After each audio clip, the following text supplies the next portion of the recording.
You're about to see the first shots in 20 years with this Ruger 77 22 Magnum with the boat paddle stock.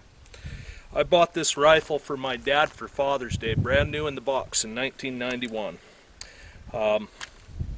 That year and the next year, I killed a lot of coyotes and other varmints with this rifle. And then I moved off the farm, and mostly it sat. Dad shot one varmint with it a couple of years after I moved off the farm, and this rifle has been sitting there ever since, just waiting to be fired again. This discussion is about this Ruger 77 22 Magnum. My last video, I talked about the Henry AR-7, and I kind of compared it to a 1022 takedown, and talked a little bit of philosophy of use and etc. for using something like that as a survival rifle. Now, a few months ago, since I'm stealing his words anyway, Nuttin' Fancy did a really nice review on the Ruger American Rimfire in 22 Magnum, and it sure made me think of this rifle, this 77 22 Magnum, and maybe we'll take a closer look at this on the tailgate, or maybe even indoors later in the video. But this one's kind of a collector's piece, but it has a lot in common with that with the Ruger American. This one, kitted like it is, full magazine, optic on top. This thing weighs a little under 6.5 pounds. I think Ruger American Rimfire, and we do have a Ruger American Rimfire with us today. I think that rifle is somewhere closer to 5 pounds, 5.25 pounds, but I haven't actually had it on a scale. That's just what my memory's telling me from a couple of reviews I read before I bought some of those. In any case, I'm about to take a few shots with this rifle.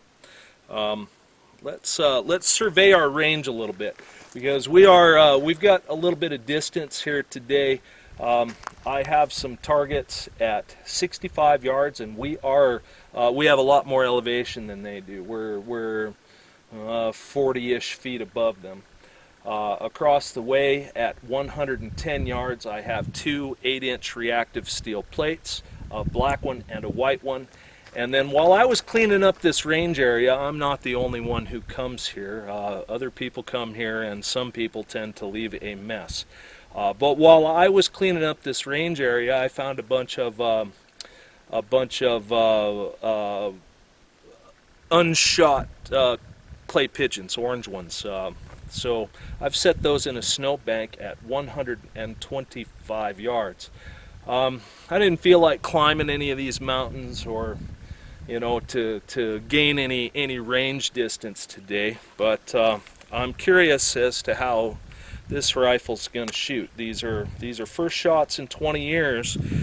This rifle has been relocated, moved around. I don't know if the scope stayed on or not. We're just going to take some shots, and if it's shooting pretty good, we'll move on to some discussion. If it's not, I might try to zero in this scope today. This is a great varmint gun, and I've got some varmint hunting to do in the near future. So, without further ado, I'm going to set the rifle down for a moment, and then we're going to survey the range, and we're going to handle this a little bit different than we did the last video. In the last video, I put the camera, I put the second camera a lot closer to the end of my range, but we have targets in 3 directions today, and I don't know, I don't know if this scope is anywhere near on. This rifle hasn't been fired, like I said, in 20 years, and it has been moved around. It's been jostled around. It's changed locations many times in that 20 years. So there's no telling what might have happened with the scope. So I'm not going to put my cell phone or several $100 camera down by where I'm shooting until I know if it's safe to do so. So, all right, let's. I'm going to set this rifle down for just a minute. We're going to survey the range with the better camera, and then I'm going to take the first shots with this rifle that it has taken in. Okay, let's survey the range just a little bit here. At about, I mentioned the distance earlier, but in case I screwed it up, I ranged this at, it's right close to 65 yards. I have 3 wooden targets. You wonder what I do with those slices of wood that I take off with the silky saws in the silky saw videos. There you go. There's some of them right there to shoot at. And then, okay, we had to move over a little bit because that tree was in the way of the camera focusing in on these reactive steel targets. There's the reactive steel targets. You'll see there's a black one and a white one. We'll see how my eyes do through that aged scope, that aged, inexpensive, I think, a Simmons scope. So there's, I ranged that earlier, and that's something I'd like to be able to hit at that distance from a shot like this if I were calling coyotes. Now, let's look over here across the hill, and there are those clays. I've just, oops, see if I can get a good focus on those. I just sunk those in the snow over there in that direction. So we have targets at 3 distances. We are mostly going to use one camera for this.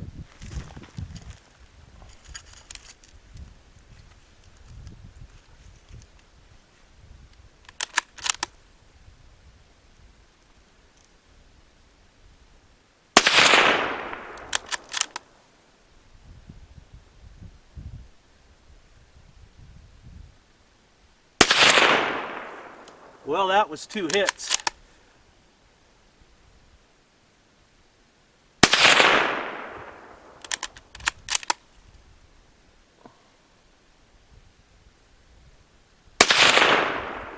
Hit that one.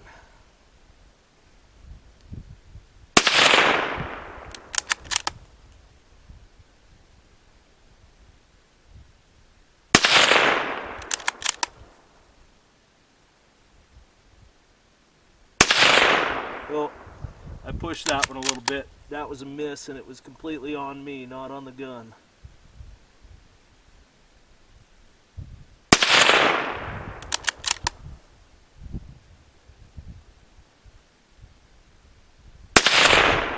That's a hit.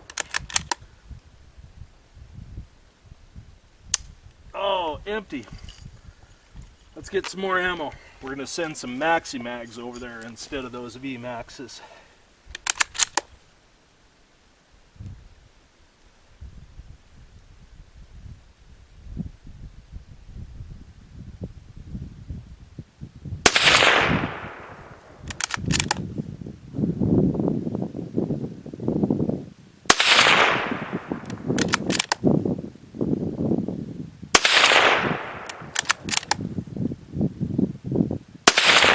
Oh, I shot low that time.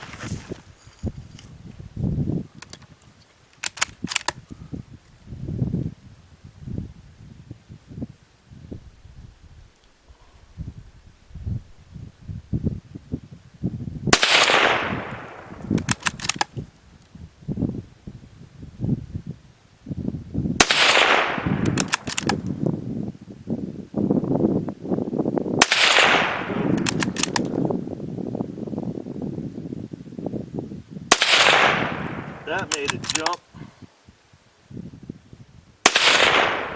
Exploded that one. Empty. Alright, I'm going to say my scope's on. At least close enough. I won't be entirely happy until I've sat down at a bench and sandbagged this gun. But we're going to take some shots at the reactive steel. That's our farthest away target, just for some fun. And then we're going to start talking. And put some rounds down there on those plates and Hopefully this turns out for the camera pretty well.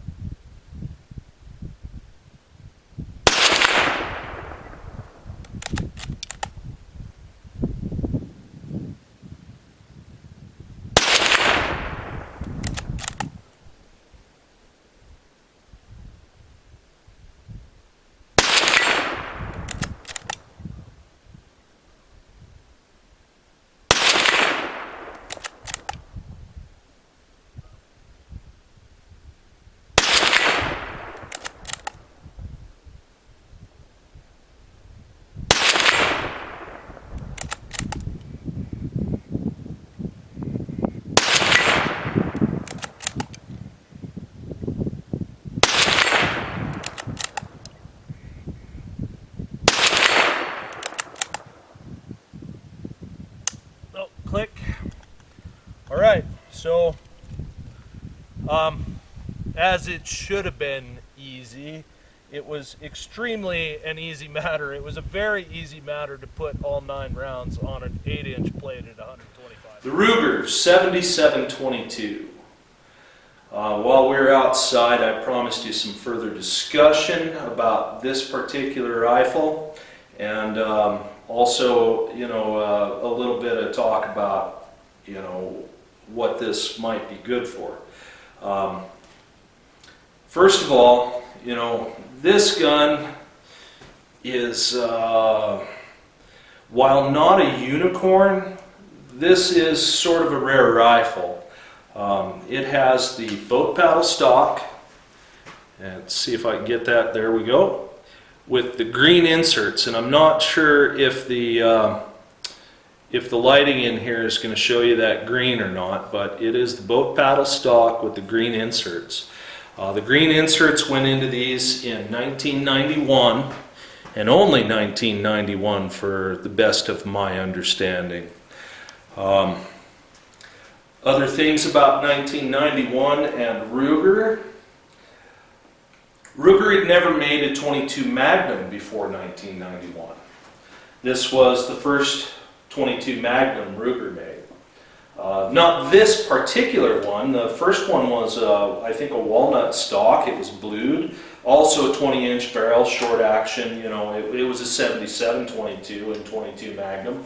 But that was Ruger's first foray into .22 Magnums.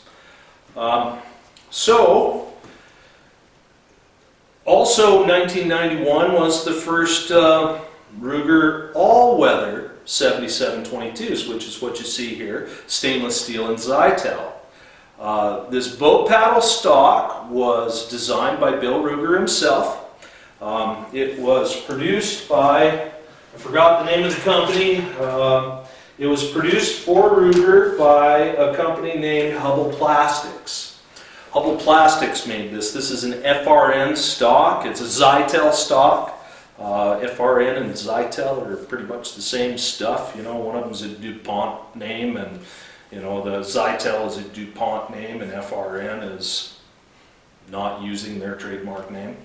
But in any case, yeah, so nearly right away, they started making this in .22 Magnum, you know, the Ruger All-Weather, the stainless steel and Zytel. And boy, was I happy to see it, you know. A lot of guys don't like this stock, you know. You'll read a lot of negative things, and a lot of it has to do with, that's not a swivel for the sling, you know. Since that doesn't swivel, and the same on the front here, you know, that's not a swivel. A lot of people don't like that. A lot of people say this is an ugly stock, you know, and I don't know. You know, I find it to be really functional. Coyotes and raccoons, they don't care.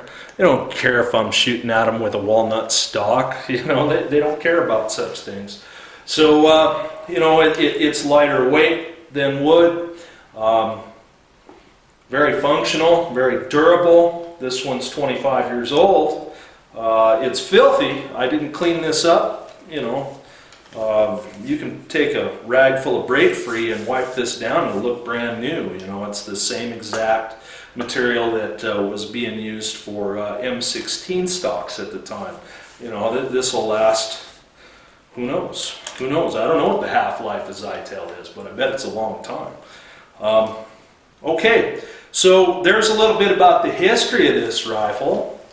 You know, the Ruger All-Weather, you know, it's just exactly what they say it is. You don't have to worry about it being out in the weather.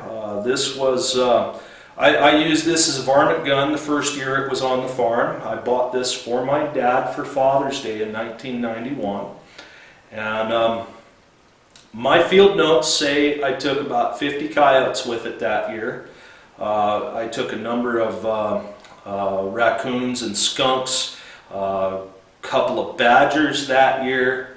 The longest shot on a coyote, on a running coyote, not on a stationary coyote, the longest shot on a running coyote I had was 275 yards.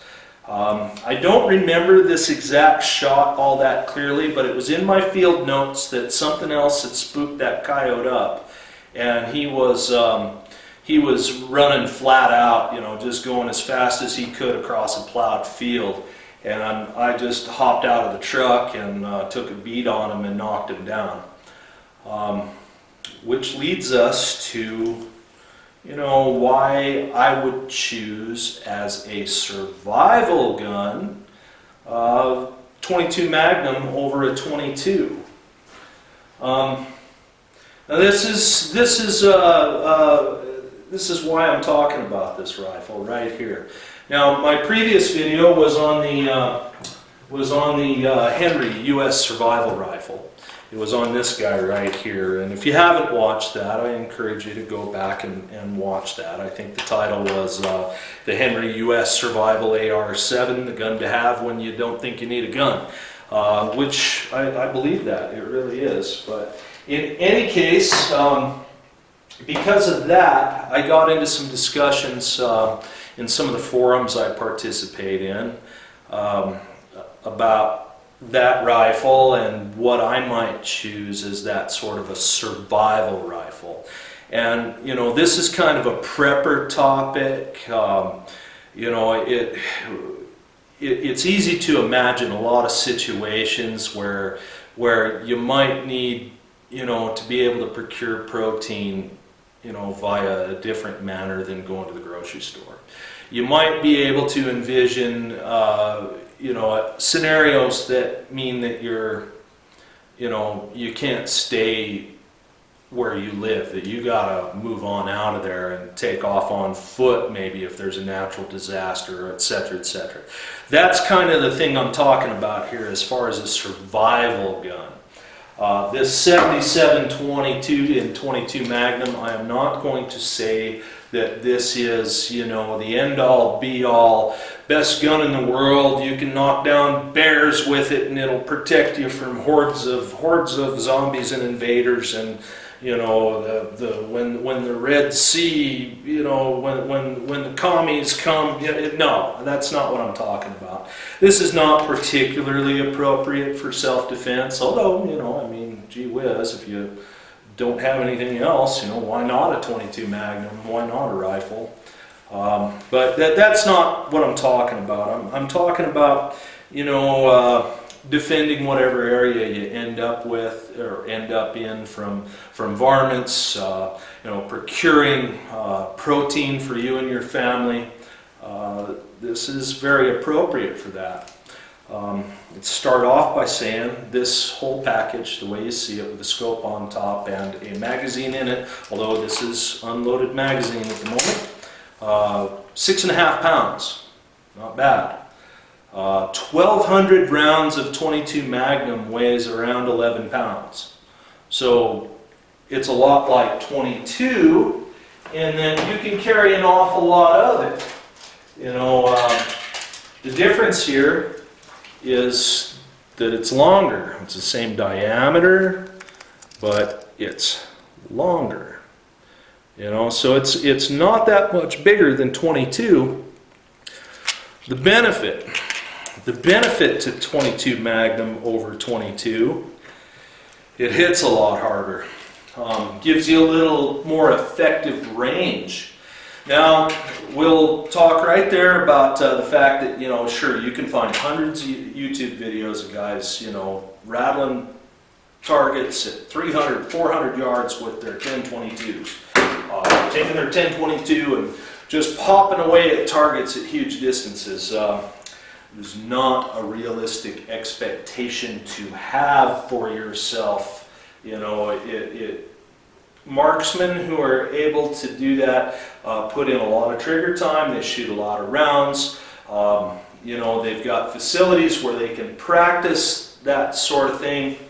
And, you know, that's not a realistic expectation. Don't think that you're going to be popping cottontails at 400 yards, because even if you could see them at 400 yards, the likelihood you're going to hit them with a 22 is pretty darn slim.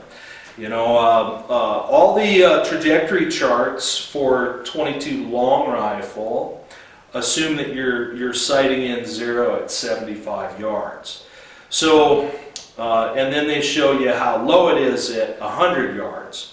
So the manufacturers of 22 ammunition are really pretty much assuming that 100 yards is, you know, that's what you should be capable of with most guns, or most rifles anyway.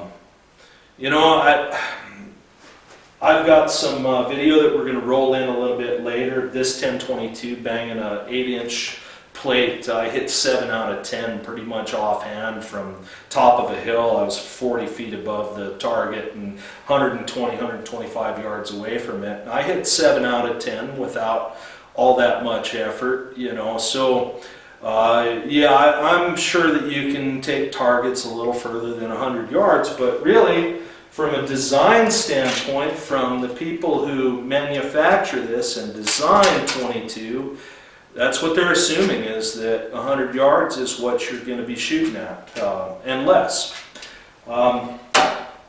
Interestingly enough, 22 Magnum manufacturers assume that you're shooting at, they show you 0 at 100 yards instead of 75. You know, they tell you how high it is at 50 yards, 75 yards, and when you should be 0 at 100. So they're kind of assuming that you're not going to be shooting much further than 100 yards with this either. My longest shot, you know, was 275 yards on a running coyote. There was some luck involved in that. You know, with this particular rifle, you know, I've had longer shots with other guns on different critters that might have been going faster, but that was my longest shot on a running coyote with this rifle was 275. You know, and nice thing about 22 Magnum is it's moving right along. You know, after 100 yards or so, it starts slowing down pretty fast, but you know, it's still way faster than the 22. So anyway, moving on from that, let's talk just a little bit about comparing, you know, 22 to a 22 Magnum. I have a bunch of ammo here. You know, I just have a whole bunch of stuff right here. These are some CCI Maxi Mag. Try to get that to focus. These are some 40 grainers. They go 1,875 feet per second at the muzzle. You know, these are clipping right along. That's 40 grain jacketed. I think these are, yep, I've got hollow points in my hand. 40 grain jacketed hollow point going 1,875 feet per second. You know, 150 yards and less, this bullet gets there in a hurry.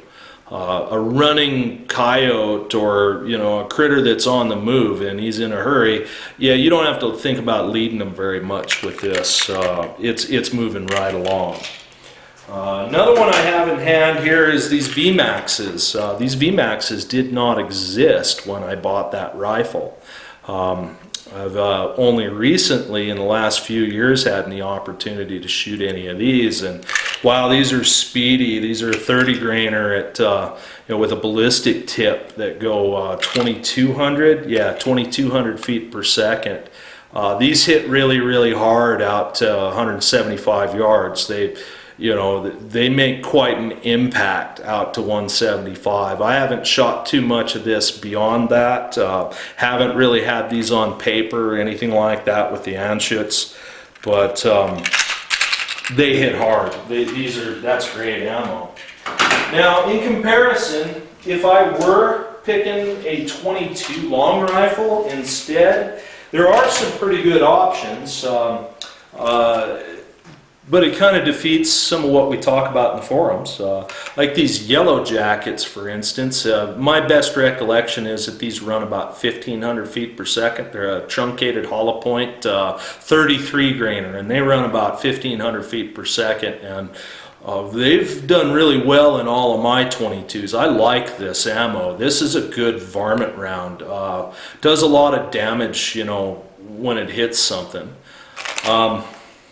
Again, I don't push my 22 long rifles much past 125 yards, so I don't know, I don't have any actual information as to what kind of damage this will do at 175, but it's going to be going an awful lot slower than that VMAX 22 Magnum that's only 3 grains lighter.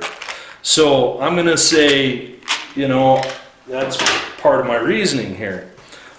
These Aguila Interceptors, I think that these are something like 1,400 feet per second. These are a 40 grain jacketed lead, these are good rounds if you can, get your nose over that Eli Prime. The primers have an odd smell to them.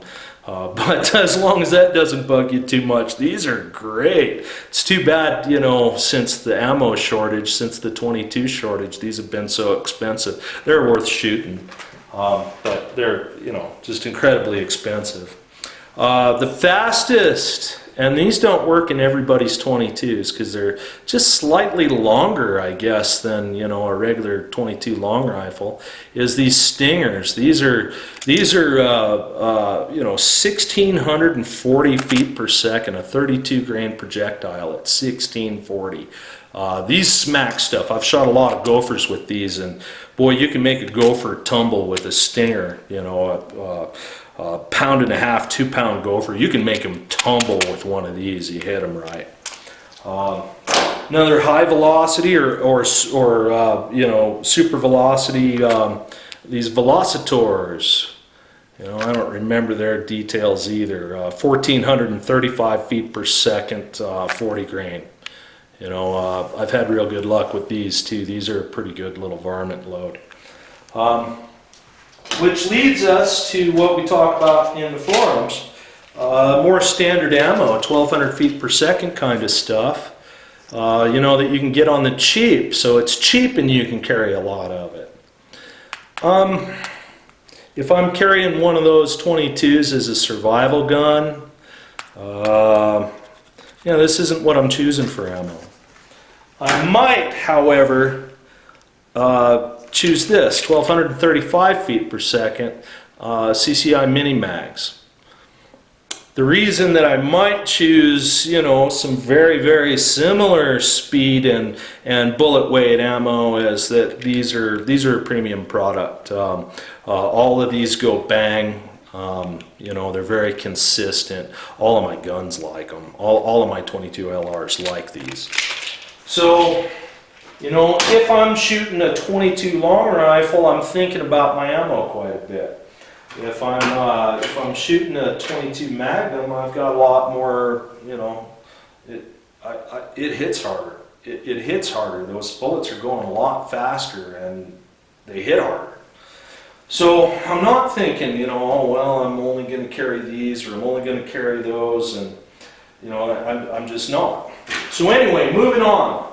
Part of the reason I wanted to do this video was this rifle here. Since I've mentioned him a couple of times already, and I like to use some of his words, Nothing Fancy did a wonderful review and philosophy of use discussion on the 22 Magnum version of this Ruger American Rimfire. I was about to buy one of those. I was real close to buying one of those when when my dad said he'd loan me this, the old Ruger 77 for a while. Yeah, this is, you know, around 5 pounds, no optic on it if you're relying on the iron sights. My eyes don't see the stock sights very well. This does have the stock sights on it. It's, you know, it's got that funky buckhorn with a couple of dots on it, and it's got the green True Glow or whatever they call that. You know, it's a fiber optic on the front. These aren't good for my aging eyes. My rifle like this, my 22 like this, I put skinners on it just like I did my 10 and 22 takedown, you know, that we talked about in the previous video. Oh yeah, that's right. You know, my 10-22 takedown has some skinners on it. Skinner sights are pretty nice. Nicest aperture sight you'll find. But in any case, as evidence of the fact that the 22 Magnum hits a lot harder, when I was out shooting video of me shooting the 22 Magnum,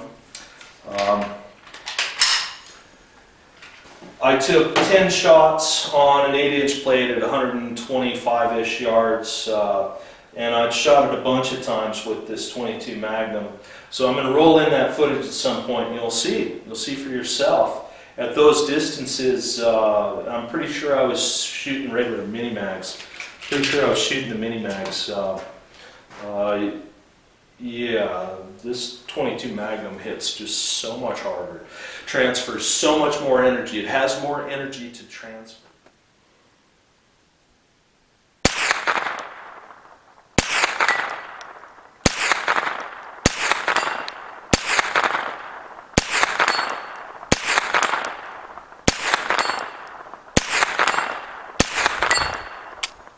Empty.